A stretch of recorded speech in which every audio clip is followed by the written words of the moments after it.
எவ்வளவு கடினமான ஒரு வேலைன்னு எனக்கு தெரியும். இங்க இவ்வளவு பேர் கூடியிருக்கிறது மீராக்காக.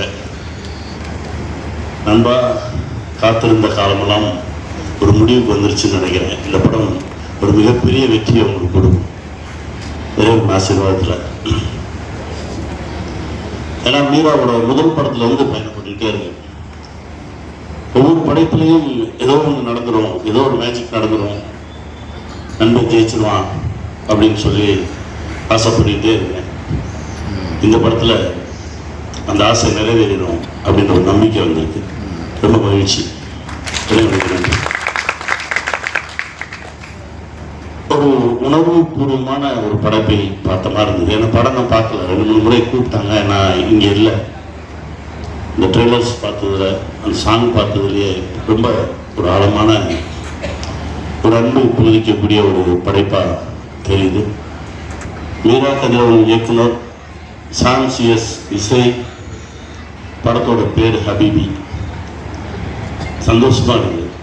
ஒரு பெரிய தேசிய ஒருமைப்பாடு படைப்பிலே இருக்கு. இப்போ இந்த சமூகத்துக்கு தேவையான ஒரு படைப்பு அப்படின்னு நான் நினைக்கிறேன். என் தம்பி சாம் சிஎஸோட இப்போ ஒரு படம் ஒர்க் பண்ணிட்டு இருக்கேன். அப்படி ஒரு வேலைக்காரனை பார்க்கவே முடியாது. உனக்கு என்ன வேணும் அப்படின்னு கேட்டு என் முன்னாடியே இசையமைத்த ஒரு இயக்குனர். தம்பி வாழ்க, இன்னும் நிறைய கதவுகள் உங்களுக்காக காத்துட்டு இருக்கு. வாழ்த்துக்கள். அப்புறம் எங்க ஐயா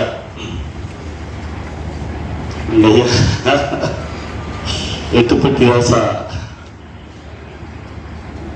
அப்பெல்லாம் கேசட்ல நீங்க சொல்லியிருப்பீங்க காட்சிகளை. கஸ்தூரி பாண்டியன் உட்கார்ந்து எழுதிட்டு இருப்பாரு. அப்புறம் நம்ம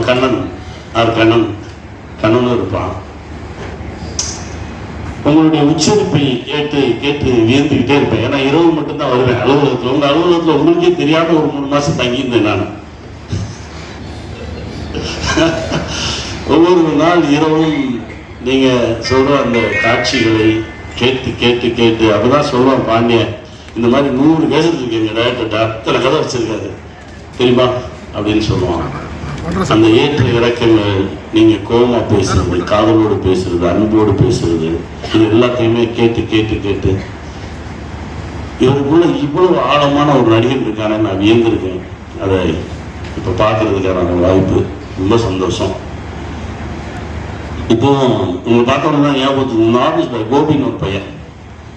அப்ப அவனுக்கு காசு கொடுப்போம், அவன் சாப்பாடு வாங்கிட்டு வருவான்.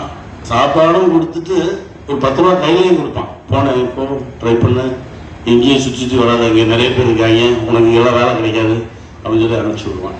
அதெல்லாம் நினைவுக்கு வந்தது. காலம் ரொம்ப நிறைய விஷயங்கள் நம்ம கற்றுக் கொடுக்குன்னு சொல்லுவாங்க. ரொம்ப பக்கத்திலே தான் இருந்திருக்கோம்.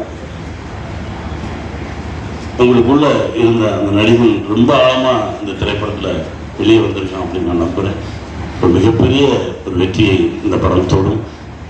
அதற்கு இறைவன் அருள் புரியட்டும். வாழ்வோம், வெல்வோம். இந்த வீடியோ உங்களுக்கு பிடிச்சிருந்தா லைக் பண்ணுங்க, ஷேர் பண்ணுங்க, கமெண்ட் பண்ணுங்க, சப்ஸ்கிரைப் பண்ணுங்க, மறக்காம பெல் ஐக்கானை கிளிக் பண்ணுங்க.